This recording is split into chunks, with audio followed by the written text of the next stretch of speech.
Hello golfers, welcome back to JD Golf TV, your home for playing better, faster. Today's lesson actually comes from one of our viewers who asked, what about sliding too far on the golf swing?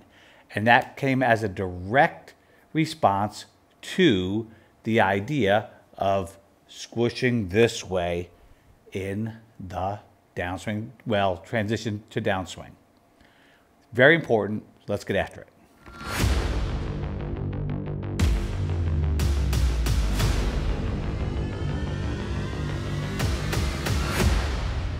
A lot of golfers have been taught that sway is bad.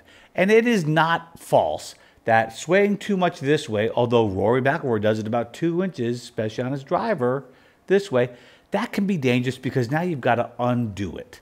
Okay, fine. By the way, you can actually get into your right or trail foot without really moving back. See this? I can get into my right, but I'm not swaying at all. Do you notice that? My left foot's coming right off the ground, and I'm not swaying one bit. Now, that said, the sway in the target side direction is what I'd like to talk about. And I've got the easiest way to help you understand it and execute the change in the event that you're actually overcooking it. But I'm going to show you something first that I think we want to get this straight, because I think we have still some misunderstanding about how this might work in golf. I won't go through the entire swing circle video with you. You can go back. I'll hopefully remember to link to it so that you can see it. But this sway business, well, we're going to ruin the golf if we continue to call it sway. Let's call it shift. And as you know, I like to call it a downshift. We're moving slightly down toward the target. And this gives us a couple things. Number one, not power. Sorry. It gives us orienting the body for club delivery. Okay? So if my weight is backward, do you agree that I might hit backward? Of course you do. I knew you did. So moving to the target side helps us hit the ball than the turf. But you say, well, what about a driver? Fine. We'll get into that a little bit later too. But the driver is a totally different condition because the damn thing's teed up 3 inches or so off the ground. So is shift as important? No, because as I said, it's more of an orienteer than it is a power move. However, there is another aspect to it. We also know in golf from Swing Catalyst, I've been an ambassador for them for very many years now. We know that we have a shift force, fine. We have a twist force, turning, and we have a vertical lift force in golf. And what I want to tell you is, in my opinion, and by the way, I know we have a bunch of golf pros that do watch the channel. Well, if you have better information on this, please let me know. But I have this idea that if this lead knee does not get at least to the front shoe, I'm going to have a hard time making use of it. Okay? If I only get my knee inside my shoe this way, okay? Now, that could be because I have a narrower stance with an iron than a driver. Like, I don't know how I'm going to get my knee outside my shoe with a driver. I guess I could. I'd be going a long way.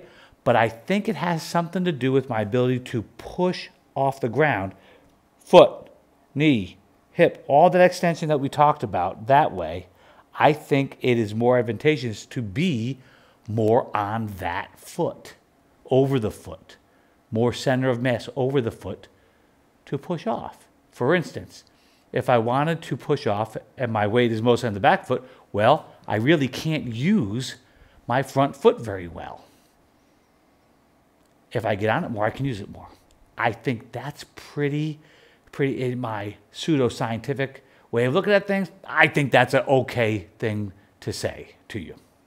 Okay, orienteering. Here we go. We're back. We shift out, and this looks, but then again, I've swayed too much. Folks, yes and no. What happened on that one, we'll see that what happened was not that I shifted too much. I never kicked in the vertical force. Again, all shift, no lift.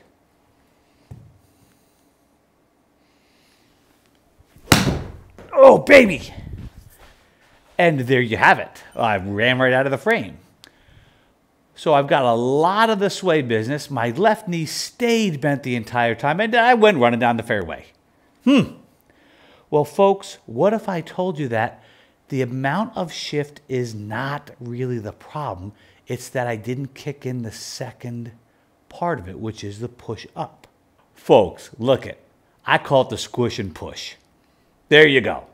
Because that is something even I can understand. So I'm going to go back on the backswing. I'm going to squish, then push off. That's going to totally change things. Here we go. Ready. Done again. And squish, push. All of a sudden, I just took, check that out, all of that extra shift away. Because I brought in the push off. Got that? Now that move is this. And it feels like I'm pushing off the front of this shoe, through the knee, hip, over this way behind me in that direction. Okay, now, a little bit about the old ground reaction forces. That's sort of the direction that that lead foot ground reaction force arrow goes. And yes, I hate to say it, I actually see that arrow in my head. I'm weird, but it's just pushing up. The sway is no bueno. The shift is no bueno when I don't push up. Fine, Dunigan, I get that, but I'm having trouble doing it. Well, I got a cool, super simple drill for you. We're going to take this trusty bag from Callaway Golf and get that baby in the way. So hopefully you can see that I've got, hey, a trash bucket will work. A range bucket might work. I would put the range bucket wide end high. Okay, I would do that for you. I would say I've got about 3 inches foot to the bucket. Let's see if I got it in the right spot. I think I have it almost exactly in the right spot. I'm going to go a little closer. And now, Dunigan, your duty, I said duty, your duty is to push up before you hit that box. Let's see if he can do it, folks. Oh, I did it. There you go. Well, I didn't invent this drill, I don't think, but it's kind of helpful. Now you can see the movement there. When I go back to the backswing, I'm not just leaning, I'm driving off the trail foot, but I'm skating like a speed skater, pushing this way. I'm pushing, but then here I push up and around. If I was really super cool, I don't think I can do this. I don't know if I'm that good an athlete anymore. Let's see. So we're back. That time I pushed a little extra and actually pushed myself in the driving the golf ball condition. I actually pushed myself backward. Let's take a look at those two videos. Pretty cool. I'm going to show you something else that's really cool too. Here is old Dunigan performing the good, the bad, and the ugly. Let's see. The ugly on the left. And it's not ugly. I'm back. I got some shift on, baby. Look at him go. That's a thing of beauty. Uh-oh. Oh, no. Oh, no, folks. He's not pushing up. Oh, no. He's staying down a little too long. Hey, by the way, this is a interesting idea. This will shove the path way out to the right. I call this the left knee anchor. If I lock that sucker out there, boy, it's impossible to spin out if you've been spinning out your entire life. But that's not the point of this video. So let's go on to part B. Same guy, same beautiful move over that way, but now he's going to engage the push-up in time right about there. Here it comes. Push up, big daddy. Come on, push. There you go. Totally different. Totally, completely, utterly different leg action.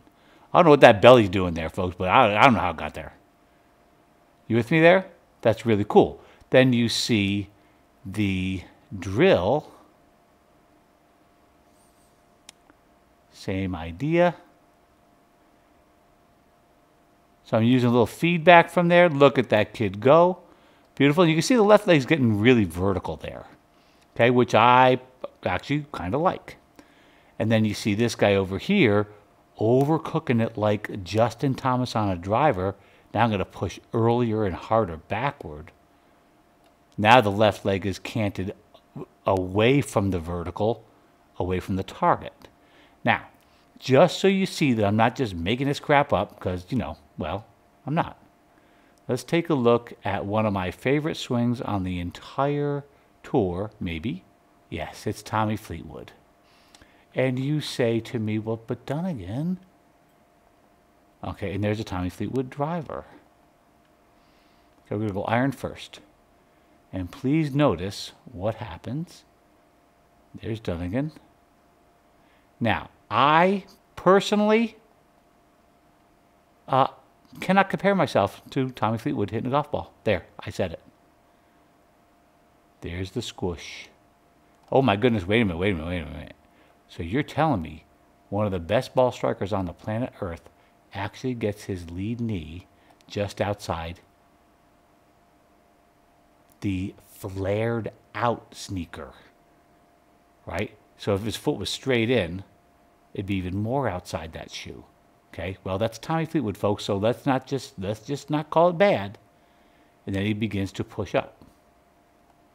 There it is. It comes away from the line. That's the vertical push-up. Okay? And you go, but if surely he doesn't do that with a driver down, and you've lost your freaking mind. Well, the stance is a whole lot wider, so it's going to be harder. But he goes back. Love this foot. You can see him kind of step into his right foot right there a little bit. He's going to push off. He almost gets the knee all the way out there again with a driver. And here comes the extension. Lovely. Isn't that beautiful? So, folks, I hope that I have made my case that shift is beautiful. Shift without lift, not so beautiful. Shift, turn, lift, yep, it's how it works.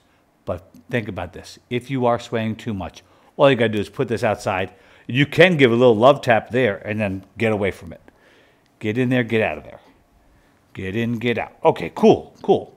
Now, just like everything else that we learned, please don't try to do it at full speed. Get in, get out. Oh, that's beautiful, folks. I can feel it. And I've got some good feedback.